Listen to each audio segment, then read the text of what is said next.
Madame, Monsieur, bonsoir, bienvenue à ce rendez-vous d'information, les titres sommaires de ce journal. Réunion extraordinaire du Conseil national de sécurité sur la situation des 46 soldats ivoiriens encore détenus au Mali.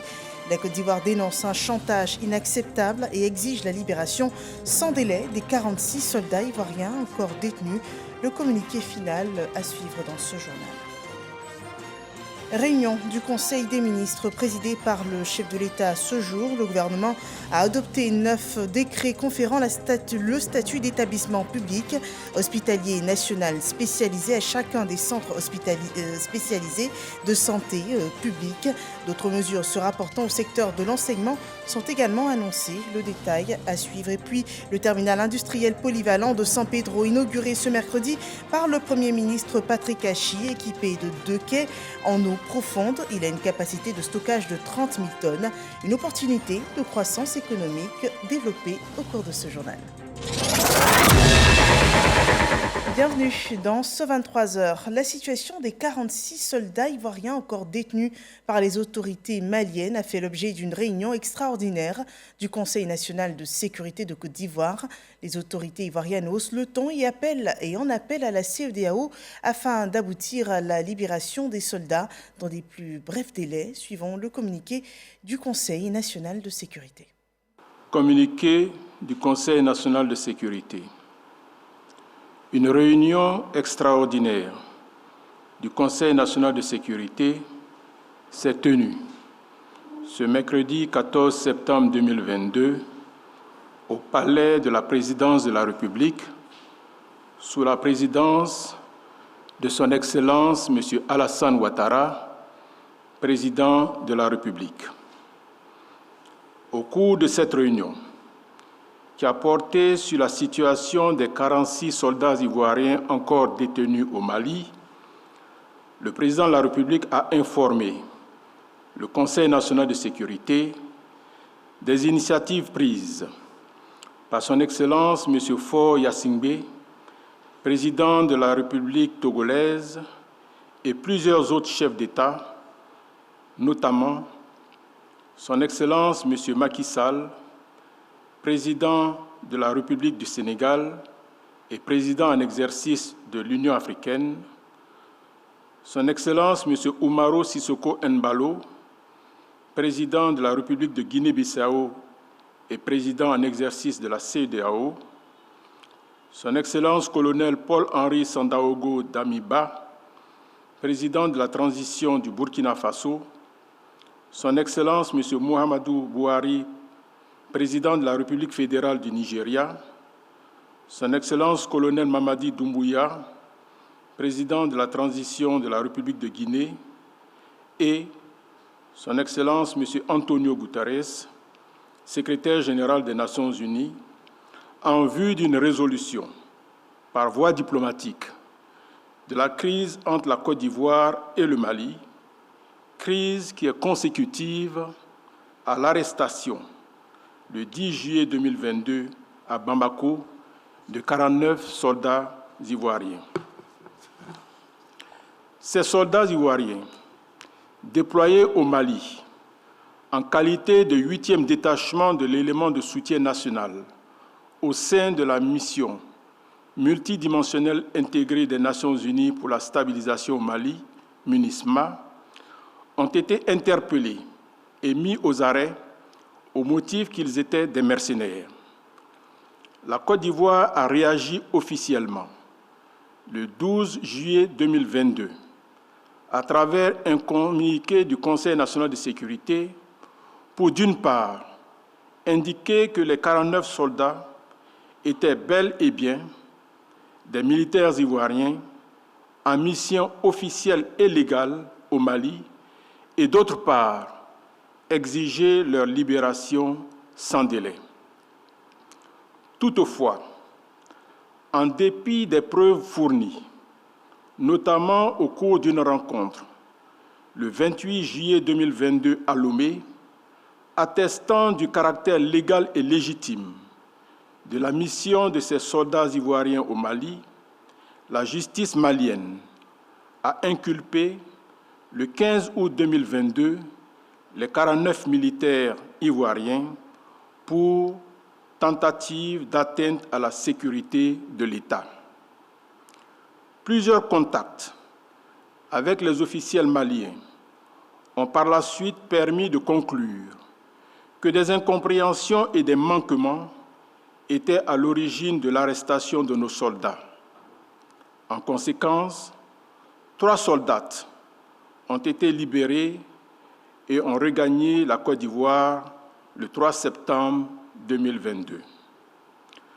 Le 9 septembre 2022, alors que l'on s'attendait à la libération prochaine des 46 autres soldats, dont l'arrestation était considérée par le Mali comme une affaire judiciaire, les autorités maliennes ont demandé qu'en contrepartie de la libération de ces 46 militaires, la Côte d'Ivoire extrade vers le Mali des personnalités qui, selon elles, bénéficient de la protection de la Côte d'Ivoire pour déstabiliser le Mali. Cette demande confirme, une fois de plus, le fait que nos soldats ne sont en aucun cas des mercenaires, mais plutôt des otages. Le Conseil national de sécurité considère ce chantage comme inacceptable et exige la libération sans délai de nos 46 soldats. Le chef de l'État indique à nouveau que la Côte d'Ivoire, pays attaché à la paix, à la stabilité et au respect de l'État de droit dans la sous-région, ne peut s'inscrire dans une logique de déstabilisation d'un pays tiers.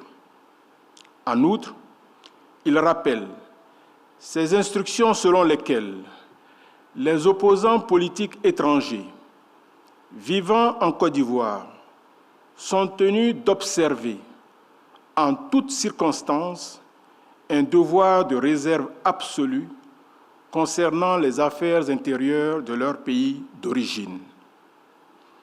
Au regard des derniers développements qui sont de nature à porter atteinte à la paix et à la sécurité dans la sous-région, le président de la République a instruit la ministre d'État, ministre des Affaires étrangères, à l'effet de saisir la commission de la CEDEAO en vue de la tenue, dans les meilleurs délais, d'une réunion extraordinaire des chefs d'État et de gouvernement pour examiner la crise entre la Côte d'Ivoire et le Mali en vue d'aboutir à la libération de nos soldats dans les plus brefs délais.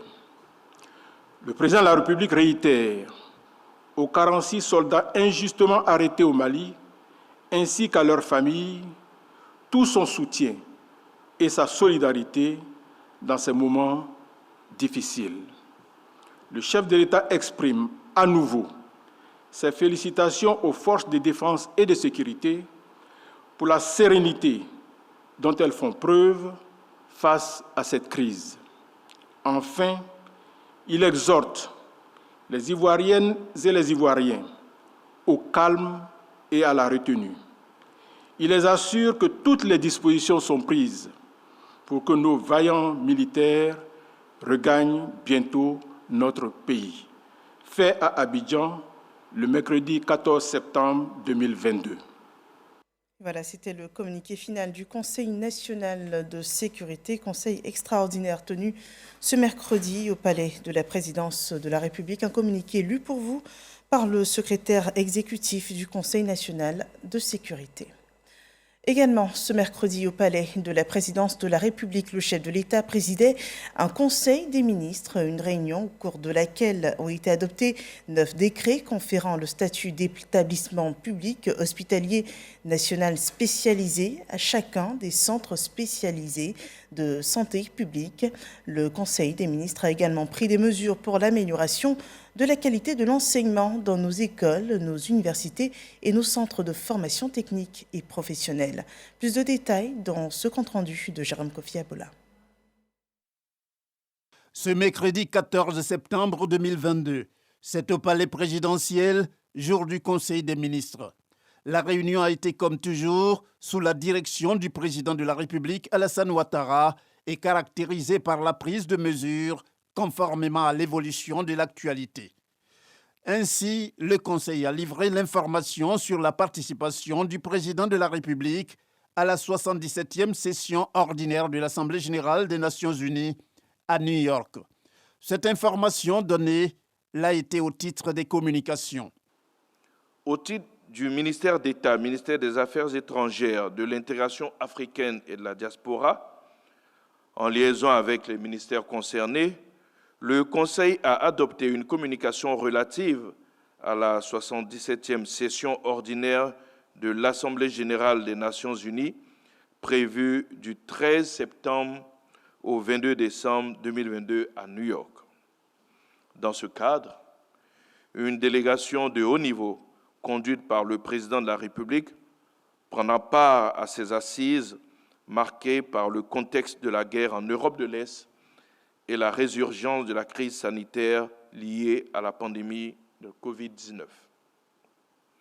À l'occasion du débat général prévu du 20 au 27 septembre 2022 sur le thème « Un moment décisif, solutions transformatrices à des défis interdépendants », le président de la République prendra la parole pour décliner la vision de la Côte d'Ivoire sur la situation dans le monde et l'engagement de notre pays en faveur des thématiques importantes, dont la sécurité internationale, les droits de l'homme et les changements climatiques.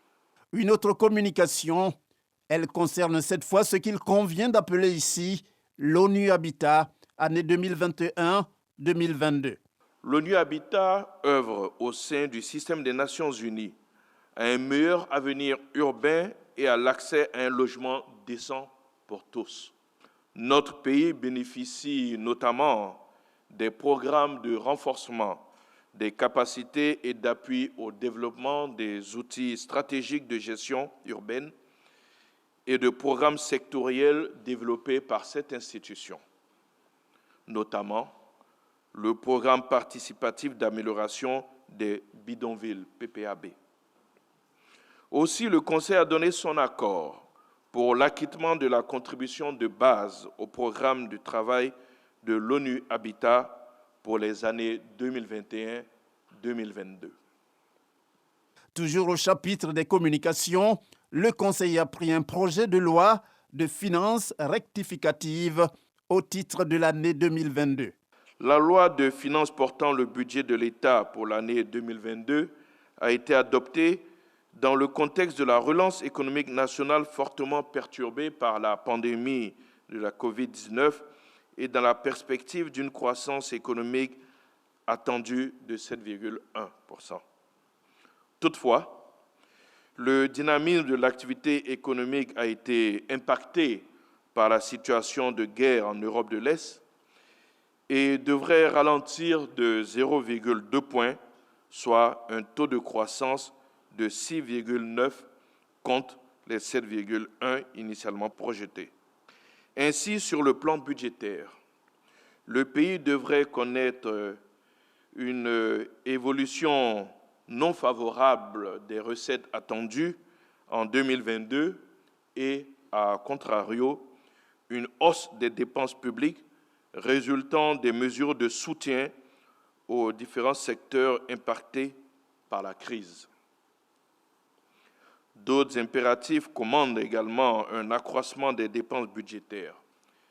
Il s'agit de la prise en compte de nouveaux besoins liés notamment au renforcement du dispositif de défense et de sécurité face à la persistance de la menace terroriste dans la région septentrionale, donc dans le nord de notre pays, et également de la nécessité d'une bonne préparation des événements sportifs de 2023, essentiellement de la CAN 2023, du renforcement de la résilience du système sanitaire et des mesures prises dans le cadre de la trêve sociale.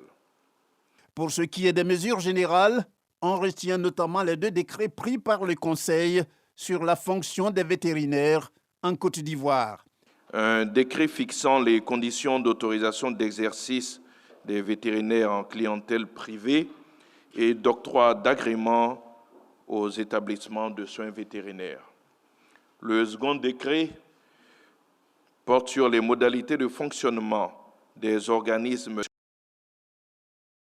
techniques reconnus d'utilité publique participant à l'amélioration de la santé publique vétérinaire. Ces deux décrets interviennent en application donc de la loi portant Code de la santé publique vétérinaire. Ils participent de la mise en œuvre de la politique d'actualisation et de modernisation de la législation nationale en matière de santé publique vétérinaire engagée par le gouvernement en vue de contenir les impacts socio-économiques et sanitaires inhérents aux maladies animales et de renforcer la prévention contre les risques nouveaux et émergents liés aux agents pathogènes. Et pour le rendez-vous du Conseil des ministres, sachez que la prochaine session est prévue le 28 septembre 2022. Et avant cette prochaine session, le Conseil des ministres de ce jour a fait le point sur les mesures fortes arrêtées par le gouvernement ivoirien pour la rentrée scolaire et universitaire 2022-2023, retenant ainsi au niveau de l'enseignement scolaire la distribution de 5,3 millions de kits et de 6,1 millions de manuels pour un coût global de 17 milliards de francs CFA, de même que la distribution de 167 000 tables bancs aux établissements scolaires pour un coût de 3 milliards de francs CFA.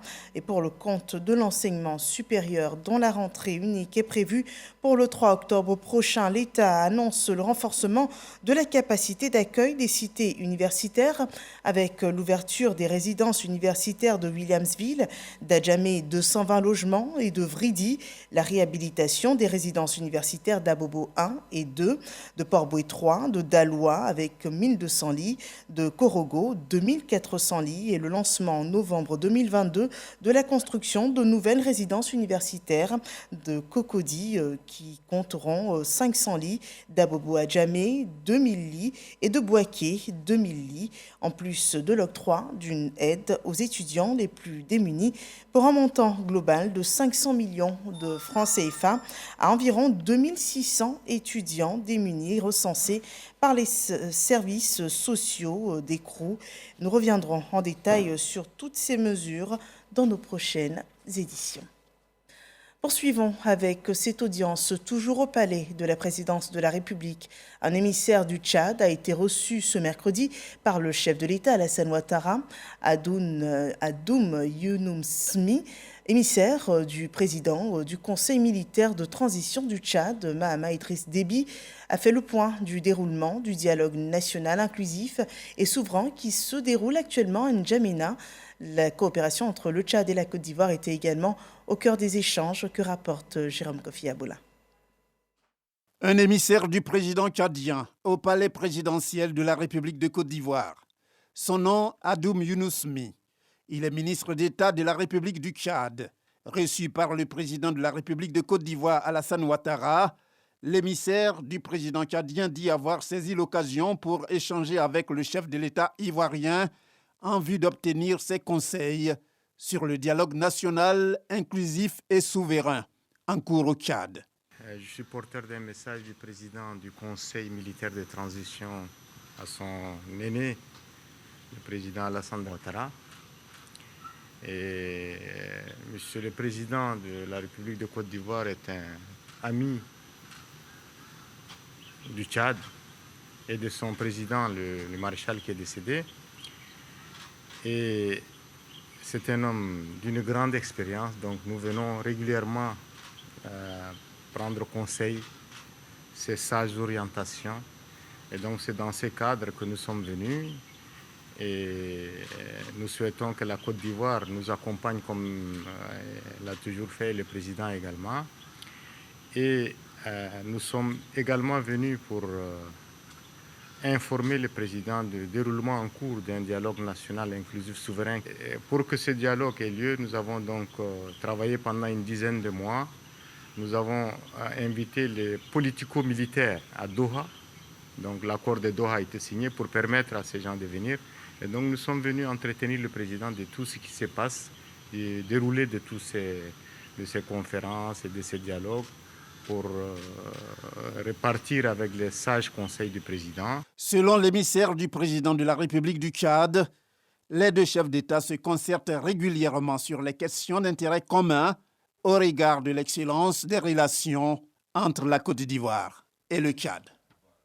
Et sur l'actualité au Tchad, développant l'actualité politique de ce pays, le dialogue national inclusif et souverain s'y déroule en ce moment. Le groupe des religieux et aînés négociant avec les mécontents qui boycottent les échanges annonce avoir trouvé un accord avec une partie d'entre eux. 4 organisations sont signataires du texte. Il s'agit du groupe de l'appel du 1er juin, Wakit Tama et les 2 partis, les démocrates et une nation pour tous. Selon les termes de l'accord, les travaux du dialogue national doivent être suspendus afin de revoir le quota des participants à environ 800 personnes. Un processus transparent de certification des participants et la vérification de leur mandat sont prévus.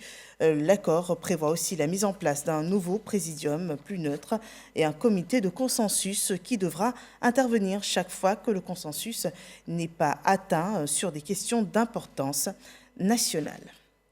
Ici en Côte d'Ivoire, le vice-président de la République est depuis ce mercredi de retour à Abidjan après une mission de 72 heures aux États-Unis d'Amérique. Timoko Mélié-Koné s'est entretenu avec les hautes autorités des institutions de Bretton Woods, le FMI et la Banque mondiale sur les questions économiques et financières liées notamment aux différentes crises que traverse le monde. Il s'agit entre autres de l'inflation mondiale, la hausse des taux d'intérêt internationaux, de l'insécurité dans le Sahel, de la hausse des cours de produits pétroliers et des produits alimentaires.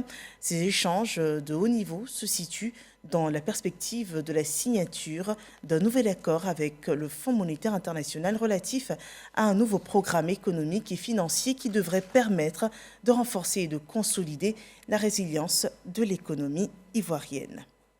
L'actualité en Côte d'Ivoire, c'est aussi l'inauguration du terminal industriel polyvalent de San Pedro par le Premier ministre Patrick Hachi. Après 2 ans de travaux et un investissement de plus de 113 millions de francs CFA, c'est un outil qui donne une nouvelle corde à l'arc du port de l'Ouest de la Côte d'Ivoire. Alexis Ouedraogo. Le port autonome de San Pedro renforce ses performances et sa compétitivité. Ce mercredi, le Premier ministre a procédé à l'inauguration de son nouveau terminal industriel polyvalent, au grand bonheur des populations. Les actions du gouvernement en termes de réalisation d'infrastructures de développement à San Pedro ne se comptent plus. Nous mesurons le niveau élevé des investissements réalisés et ceux en cours de réalisation dans le bassin central. L'inauguration de ce terminal achève de convaincre tout incrédule.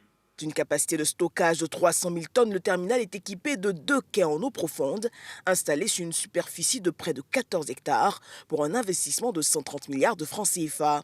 L'inauguration du terminal industriel polyvalent de San Pedro ce jour constitue pour l'autorité portuaire la réalisation de la première composante des projets de la première phase de son plan directeur de développement. Ce terminal permettra d'accueillir au port de San Pedro des navires Panamax d'une capacité de 80 à 90 000 tonnes de marchandises en vrac avec un tirant de 14 mètres en lieu et place des navires de 45 000 tonnes que nous recevons actuellement. La nouvelle infrastructure permettra au port, premier port cacaoyer au monde, de traiter un volume important de trafic de minerais, de produits cimentiers et de pétrole, et entend avec ses équipements à la pointe de la technologie devenir le port ouest-africain dédié aux exportations interconnectées. Les sollicitations et demandes que nous recevons de plus en plus nombreuses de la part des utilisateurs industriels qui expriment un intérêt très marqué pour notre terminal nous confortent dans l'idée que nous avons fait le bon pari. Et l'État ne compte pas s'arrêter en si bon chemin avec les pôles industriels en préparation d'Abidjan, de Ferké et de San Pedro pour un investissement de 1 000 milliards de francs CFA. Ce projet structurant va contribuer à l'augmentation du PIB industriel, à l'amélioration de la balance commerciale, à la compétitivité des filières exportatrices ivoiriennes et à la création de milliers d'emplois dans le pays, notamment en zone périurbaine où la pression démographique se fait forte. Le terminal industriel polyvalent de San Pedro va contribuer au rayonnement de notre pays et à la modernisation du port autonome de San Pedro par sa position géostratégique et ne manquera pas de le hisser comme un pôle ouest-africain de développement industriel et logistique de forte valeur ajoutée, tel que souhaité par son Excellence, Monsieur le Président de la République. Par sa position géostratégique, le port de San Pedro s'installe pleinement sur la scène internationale. Cette infrastructure illustre notre ambition gouvernementale de bâtir des partenariats puissants et fructueux avec le secteur privé. Son appui fut en effet précieux pour nous accompagner, tant dans le financement et la construction de ces ouvrages portuaires que dans leur exploitation et leur gestion. Le terminal industriel polyvalent, objet de la présente cérémonie, vient renforcer les activités du port et ses liaisons avec les pays limitrophes, pour un système de transport performant, facilitant l'accès des régions sans littoral à des services de transport fiables, à des coûts et dans des délais de transit performants. Cela contribuera ainsi à la création de nombreux emplois, et en particulier pour les jeunes et les femmes dans nos régions, mais aussi chez nos partenaires régionaux. Notons que plusieurs distinctions ont été faites dans l'ordre national et du mérite ivoirien. Une université d'été pour la bonne gouvernance. La ministre d'État, ministre des Affaires étrangères, de l'intégration africaine et de la diaspora, Kandia Camara, a ouvert hier la première édition sur le thème « La lutte contre la corruption », organisée par la Commission nationale de mécanismes africains d'évaluation par les pairs, au programme échange d'expériences et de bonnes pratiques entre experts du domaine afin de faire de la lutte contre la corruption en Côte d'Ivoire un levier important pour le développement. Issa Yeo. Contribuer à la lutte contre la corruption en Côte d'Ivoire. La Commission nationale du mécanisme africain d'évaluation par les pairs, CNMAEP, en a fait sa préoccupation. Elle initie une université d'été afin de permettre aux acteurs africains de bonne gouvernance de partager leurs expériences. C'est une tradition que nous voulons perpétuer en nous retrouvant chaque année autour d'une problématique sur la bonne gouvernance. Et au terme du traitement de cette problématique, les résultats des travaux seront consignés dans une revue scientifique africaine. Avec cette initiative-là, ça nous aide à approfondir les débats, les discussions, aussi les pratiques de bonne gouvernance en Afrique. Point focal du MAEP en Côte d'Ivoire, la ministre d'État, ministre des Affaires étrangères et de l'intégration africaine, Kandia Camara, a réitéré la volonté du président de la République, Alassane Ouattara, de faire de la lutte contre la corruption le socle de sa gouvernance. Pour ce faire, elle salue l'initiative de l'organisation de cette université d'été. Le MAEP Côte d'Ivoire a décidé d'organiser cette université d'été afin de regrouper tous les experts du domaine pour justement des échanges d'expériences et de bonnes pratiques afin de faire de la lutte contre la corruption en Côte d'Ivoire un levier important pour le développement du pays et surtout pour la croissance économique. Cette première université d'été de la CNMAEP prend fin ce vendredi 16 septembre 2022.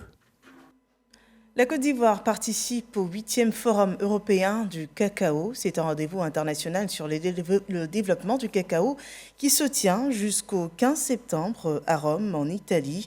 Le ministre des Eaux et Forêts, qui conduit la délégation ivoirienne, a pris part à la réunion du conseil d'administration de l'Association européenne du cacao. C'est une organisation qui regroupe les industriels du domaine du cacao et la nouvelle politique forestière de la Côte d'Ivoire et l'implication du secteur privé dans la préservation du couvert forestier a été présentée à cette occasion. Le compte-rendu de Moussa Konaté. Présent à Rome en Italie pour prendre part au 8e Forum européen du cacao, le ministre des Eaux et Forêts, Laurent Tchagba, participe à la réunion du conseil d'administration de l'Association européenne du cacao. Donc notre conseil d'administration aujourd'hui était très fier de recevoir le ministre des Eaux et Forêts. Nous sommes, bien entendu, comme tout le monde, préoccupés par les changements climatiques et le fait que la forêt est vraiment le poumon de notre cacaoyère. Donc nos sociétés essayent de construire avec la Côte d'Ivoire le cacaoyer de demain. L'Association européenne du cacao est l'intermédiaire entre les pays producteurs et l'Union européenne qui demeure le plus grand importateur du cacao. Face donc à ces acteurs, le ministre Laurent Tchagba expose sur la problématique de déforestation et l'implication du secteur privé dans la nouvelle politique forestière de la Côte d'Ivoire. La Côte d'Ivoire a mis en place une stratégie pour rebondir au niveau de son couvert forestier. Et cette stratégie fait la place au secteur privé. Et l'association qui encadre tous les producteurs et les acheteurs du cacao ont besoin, n'est-ce pas, de participer à cet élan et à cette stratégie. Mais on ne peut pas rester à Abidjan pour convaincre tous ces grands groupes. Je suis venu pour faire un plaidoyer pour les sensibiliser et les amener à comprendre la nécessité de participer à la mobilisation des ressources pour atteindre l'objectif de 2030. Le 8e Forum européen du cacao se tient du 13 au 15 septembre. Plus de 300 participants sont attendus pour échanger sur les enjeux et les défis nouveaux du développement du cacao. Compétition sportive dans le nord-est du pays, à Bouna. Le tournoi Dominique Ouattara s'est achevé sur une victoire de l'équipe de Doropo. C'est un tournoi régional de football des moins de 15 ans qui est organisé par la Fondation Children of Africa. Le détail avec Godfrey Okambawa. Place de la Paix de Bouna, dans la région du Boukani. C'est ici que les amoureux du ballon rond se sont retrouvés pour l'apothéose du tournoi régional des U15 de la Fondation Children of Africa, compétition dotée du trophée de la première dame, Dominique Ouattara. À l'affiche de cette finale, l'équipe de Bouna face à celle de Doropo. C'est la ministre du Plan et du Développement qui donne le coup d'envoi des hostilités.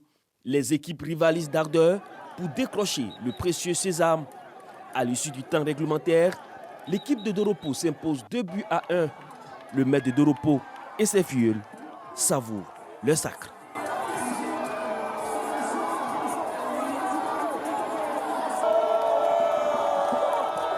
C'est l'occasion pour nous, en notre qualité de PCO, de dire merci à la première dame qui permet à nos jeunes de pouvoir s'occuper sainement durant les vacances à travers le ballon rond. Je tenais à dire merci au ministre du Plan et du Développement pour tout son engagement qui nous accompagne, qui nous coach tous les jours pour qu'on puisse aller de l'avant. Merci pour tout ce que vous faites, madame, pour la région de Bouna. Marraine de cette édition, la ministre Nialé Kaba s'est réjouie de cette initiative de la première dame qui permet à la jeunesse de se divertir sainement.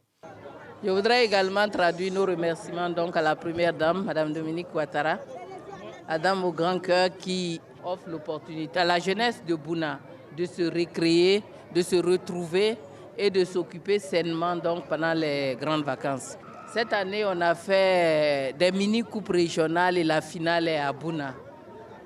Désormais, je pense que c'est à toute la région, à tous les départements de la région que la première dame donne l'opportunité de se retrouver. On voulait lui dire merci. Les différentes formations ont été gratifiées de nombreux présents, notamment des maillots, des ballons, des trophées et du numéraire. Voilà une finale du tournoi qui sonne bien la fin des grandes vacances scolaires. Dans l'actualité à l'international, le cercueil de la reine Elisabeth II a rejoint Westminster ce mercredi 14 septembre avant ses obsèques prévues lundi prochain. Les Britanniques auront une dernière fois l'occasion de faire leurs adieux à la monarque qui les a accompagnés dans leur vie pendant 7 décennies. Donc 24 heures sur 24, les Britanniques pourront se recueillir quelques instants devant le cercueil jusqu'au matin des funérailles. Le cercueil sera fermé, disposé sur un catafalque recouvert de pourpre au milieu de Westminster Hall. La dernière fois qu'une dépouille a été ainsi exposée de la sorte au public remonte à 2002. Il s'agissait de la reine-mère. Avant elle, cet honneur a été réservé à des souverains, mais aussi exceptionnellement à des dirigeants politiques tels que Winston Churchill au XXe siècle et William Gladstone au siècle précédent. Nous achevons ici cette édition d'information. Merci de nous avoir suivis.